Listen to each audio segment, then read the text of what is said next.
እንግዲህ ካስማ በፈረንጆቹ አሮጌ ዓመት የተለያዩ ስራዎችን ሰርቷል። በተለይ ሚዲያ ላይ ፎከስ አድርገን የሰራናቸውን ስራዎች ከወክትሪ ከሚባል ፕሮጀክት ጋር ሰርተናል። እንዲሁም አድቮኬሲና የተለያዩ ኮሚኒቲ ላይ ድምጻችንን በማሰማት ከፍሪደም ፈንድ በተገኘ የገንዘብ ድጋፍ ሰርተናል። ስለዚህ አሁንም በዩኤን ትረስት ፈንድ እየሰራን እንገኛለን።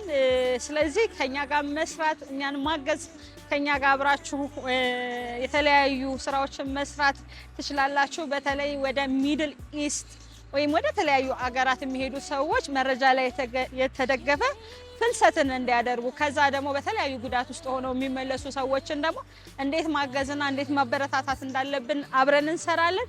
ሌሎች ደግሞ ፖቴንሻል ማይግራንቶችን እንዴት አድርገን ስለሚሄዱበት ሀገር መረጃው እንዲኖራቸው ምን ያህል ጊዜ እንደሚቆዩ የተለያዩ ስራዎችን መስራት እንሰራለን። ስለዚህ እኛም ማገዝ አብራችሁንም መሆንና በትክክለኛው ፍልሰት ተመላሾችን ማገዝና መርዳት ከፈለጋችሁ ባዮ ላይ ባለ አድራሻችን ከኛ ጋር ማውራት ትችላላችሁ። አመሰግናለሁኝ።